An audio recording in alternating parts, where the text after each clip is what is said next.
Hello, everyone, and welcome to COM 466 Persuasion in Social Movements. I am always excited to teach this course. I've been teaching it now since 2007, and man, things have changed over time. I used to treat this class as a hands-on project-based course. Because of COVID and because of my immune system problems over the past couple of years, I have sadly had to do this via asynchronous communication, and it has been less fun. So I am going to try to improve that. I've been trying to fix this. I only teach it in the spring, so it's only been about 3 times that I've taught it, and each time I've tried something different, and I think I've got it this time. So I'm pretty excited to have you here with me to study social movements again. There was a time back when I was in grad school, actually, in 97-ish, that we were dealing with a lot of social issues and movements that were pretty much based on the same things that they're based on today. With yesterday being Martin Luther King Day, I often say the social movement did not stop in the 60s. Social movements and social movement studies have been going on this whole time. And you might be saying, well, I haven't seen what a social movement is, or I don't know what you're talking about, Dr. Dudash. That's crazy talk. So let's talk about, over the course of the semester, how social movements develop, how they're defined, what they've become over time, what that means, whether or not they can be successful or not, and what it means to be successful. And we'll put this in the context of not just a vacuum, looking at social movements as if they exist completely separate from the rest of the world, but we will look at them in context of the government, in context of large organizations and corporations that help make social policy, whether we want to admit it or not. So those are some of the things that I'm really excited to talk about this semester. Some of the specific things that I'm excited to talk about are things like conspiracy theories and music and social movements, and some of the more stylistic and interesting ways of evaluating social movements in terms of success and failure. Now, social movements, much like a marketing campaign, they're very rarely a zero-sum game, right? In politics, like political campaigns, you either win or you lose. There's nothing about getting a close second. Nobody cares, right? You either ran and won or you also ran. That's it. In social movements, sometimes all you're trying to do is move the needle a little bit.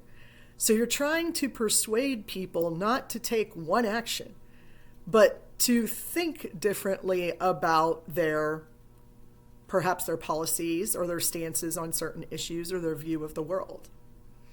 So much more like a PR campaign, social movement campaigns, if we want to look at them that way, while grounded a little bit differently than a PR campaign, and maybe more about social policy than marketing, are about market share.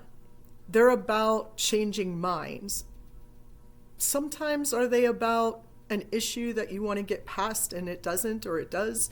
Sometimes, but usually that's just a piece, a campaign, if you will, of a much larger movement. So we're going to be putting all of that into context over the course of this semester, and it's a lot of fun right now to be looking at social movements because, again, we always think, oh, well, those ended in about 1969, but they didn't. There is a lot that has happened and a lot that we know about that we didn't know about before, historically speaking, and things that are going on today that, believe it or not, are still grassroots social movements started from the ground up that eventually went on to be successful or to fail spectacularly. And we'll talk about those. And I am very excited to tell you that I have an exact example for you that I've been working on for just about 2 years. Coming up next month, it'll be 2 years. So I'm pretty excited to share that experience with you and walk you through all the steps of it, from, meeting in a dining room all the way to filing with the FEC for federal nonprofit status. So pretty exciting stuff. We'll talk about that.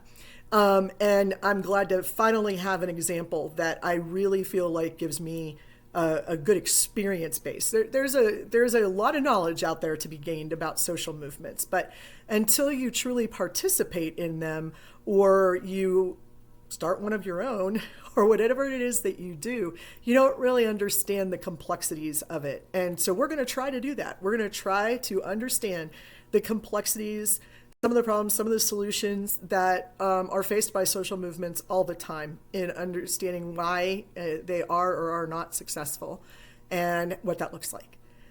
Therefore, we're going to have to go on a pretty simplistic journey to get there. The book that I chose for you, Stuart Smith and Denton, is an excellent book that I used when I was in graduate school, but I had it the first edition back then.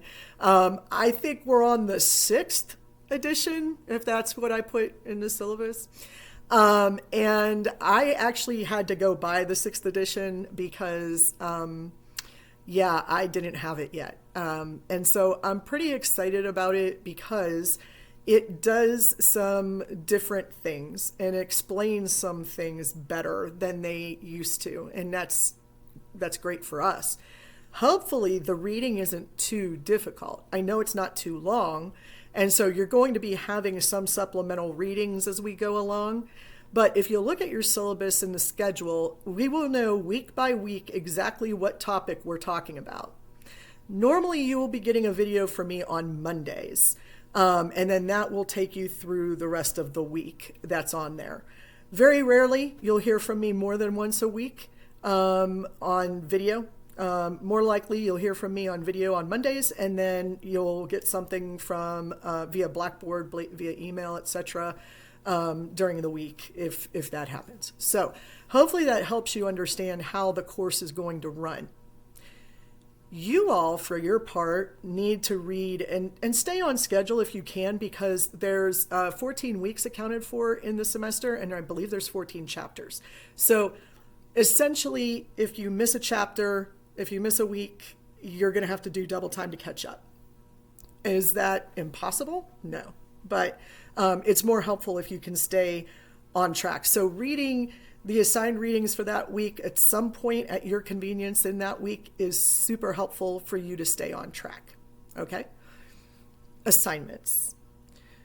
So here's how I view online assignments. They are not physically handed in, but who hands anything in physically anymore, of course. And we don't need to physically hand things back and forth in order to, for me to know if you know what you're talking about when it comes to social movements. And it is part of my goal to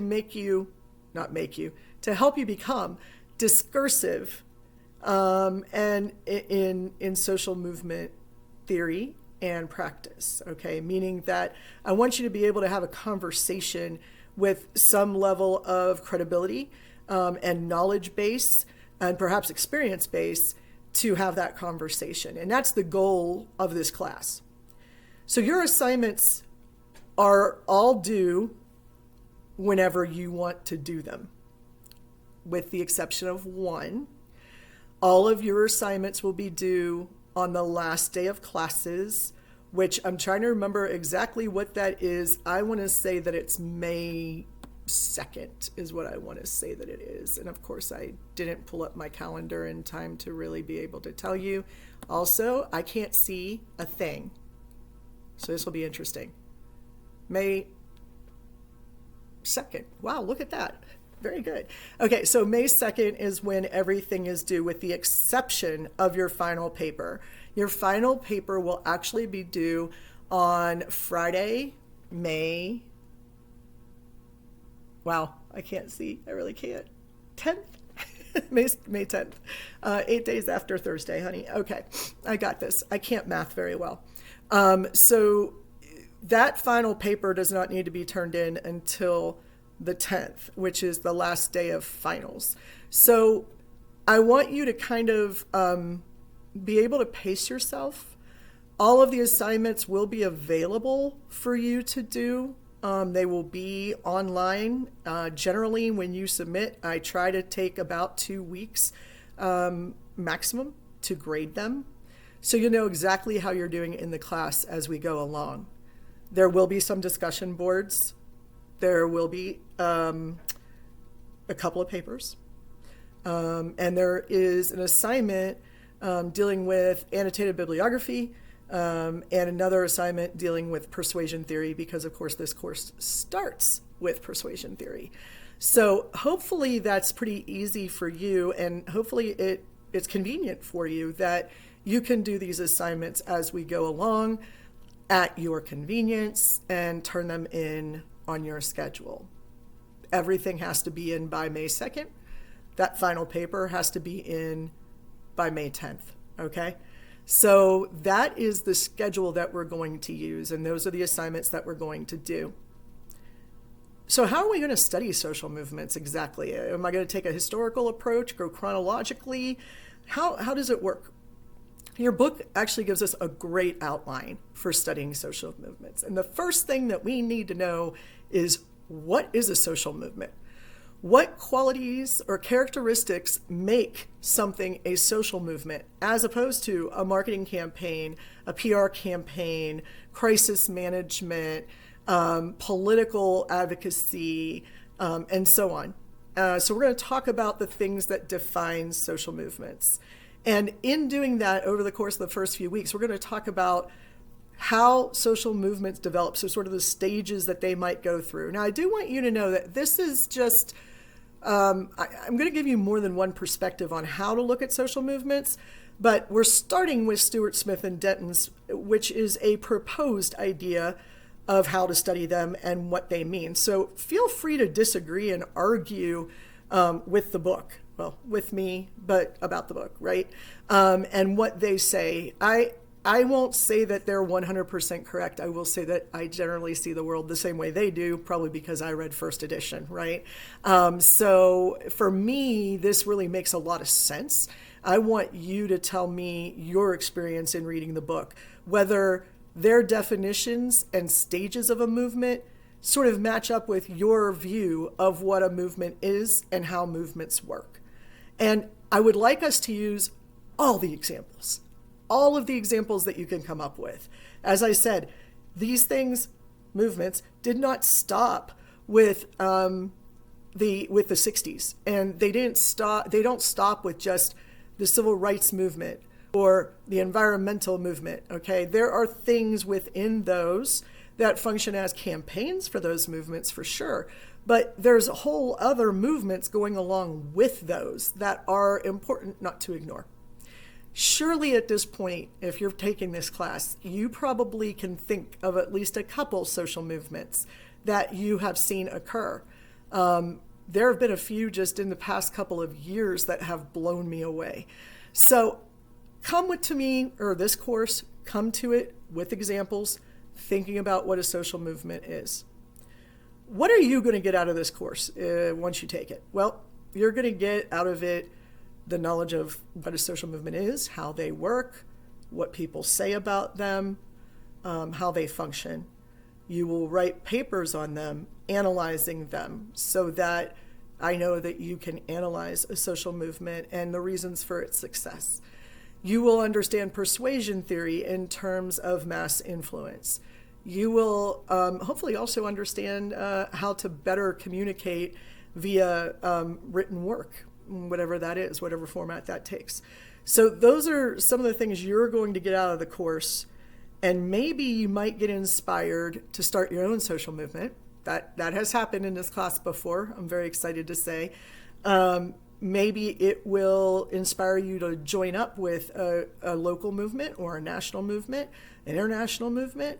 It might inspire you to think about something happening locally that you want to try to figure out how to solve that problem. So inspiration for social movements comes from a lot of different places. And sometimes it's surprising who starts them and why they get started, what the motivation behind a social movement is. So we'll probably talk about that too, I think. Yeah, that's probably on the agenda. All right, everybody. Once a week, you will hear from me. I want you to jump in and start reading as soon as you get access to the book. Like I said, I had to buy the book. And so what I did was I bought a digital version of the book online, on a Kindle app. And I think I paid, it was less than $40 for it to own it. You can rent it for a little bit less if you'd like. You can rent a physical copy. You can buy a physical copy. I want to say a physical copy is probably like $45, depending on what the bookstore markup is or where you purchase it. Amazon, I want to say, was about $45. So hopefully that's not too much for you. All other reading that you'll be getting will come from me, so you won't have to worry about investing any more money. We don't need any special tools except your brain and your willingness to communicate.